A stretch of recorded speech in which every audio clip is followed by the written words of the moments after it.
एक समय की बात है। एक गांव में एक ब्राह्मणी रहती थी। उसका एक लड़का था।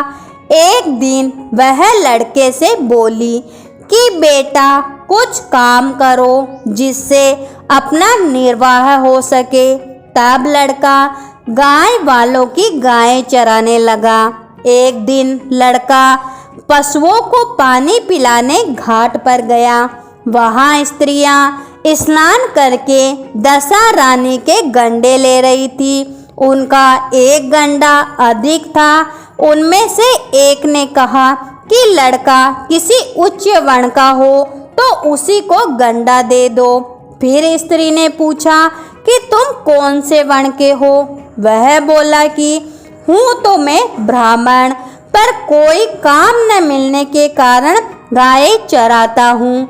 स्त्रियों ने लड़के को एक गंडा देकर कहा कि तुम इसे घर जाकर अपनी माता को दे देना और कहना कि इसका पूजन और व्रत करे। हम लोग तुमको सीधा और पूजा की सामग्री भी देते हैं, सो भी ले जाकर अपनी माता को दे देना। लड़के ने गंडा लिया, फिर सब स्त्रियों ने उसे सीधा दिया। लड़का उस सामान की गठरी बांधकर घर गया। लड़के ने बुढ़िया माई से सब हाल कहकर दशा रानी का गंडा व सामान भी उसे दे दिया। बुढ़िया माई ने गंडे को प्रेम पूर्वक लेकर माथे से लगाया। उसी दिन से वह यह व्रत करने लगी। 9 दिन तक कथा कहानी कहती रही। 10वें दिन उसने गंडे के पूजन की तैयारी की। वह डेयरी के बाहर लिपकर रही थी कि एक वृद्ध दरिद्र महिला आकर बोली कि क्या करती हो बहन? वह बोली आज मेरे घर दशा रानी का पूजन है। तब दशा रानी ने कहा कि मुझे बहुत जोरों की प्यास लगी है, थोड़ा पानी पिला दो। तब बुढ़िया माई ने कहा जरा तुम ठहरो, कटोरी ढूंढ लाऊं तब तुमको पानी पिलाऊंगी। बुढ़िया माई कटोरी लेने अंदर गई। तब एक मेली कुचली बुढ़िया माई जो स्वयं दशा रानी थी, उसके परिंदे पर एक सोने का घड़ा रखकर वहां से अंतर्धान हो गई। बुढ़िया माई कटोरी लेकर जो ही परिंदे के पास आई, वहां सोने का घड़ा देखकर घबराई और सोचने लगी कि यहाँ कहाँ से बताओ यह घड़ा आ गया। मुझे चोरी लगेगी, बुढ़ापे में मेरी इज्जत जाएगी। इसी चिंता में बुढ़िया माई की खोज में वह बाहर निकली। तब तक उसका लड़का भी आ गया।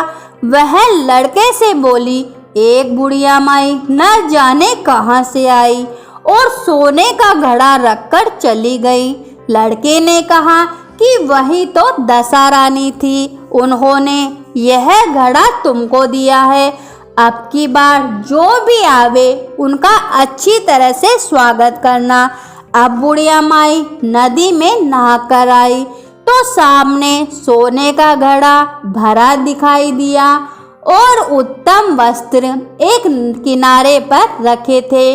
बुढ़िया माई ने किसी से पूछताछ किए बिना ही उन वस्त्रों को पहन लिया और घड़ा हाथ में लेकर वह जो ही चलने को तैयार हुई कि 4 कहार डोली लिए आप पहुँचे और बुढ़िया माई से बोले कि यह डोली तुम्हारे लिए आई है, इसी में बैठकर घर चलो। आगे देखती है कि जहाँ टूटी फूटी झोपड़ी थी वहाँ कंचन का महल खड़े हैं। बुढ़िया माई ने महल के भीतर और भक्ति पूर्वक दशा रानी के गंडे की पूजा की और अंत में हाथ जोड़कर यह वरदान मांगा कि हे महारानी, जैसे तुमने मुझको यह संपत्ति दी है वैसे ही मेरे लड़के का विवाह हो जाए, तब यह सब शोभा देगी।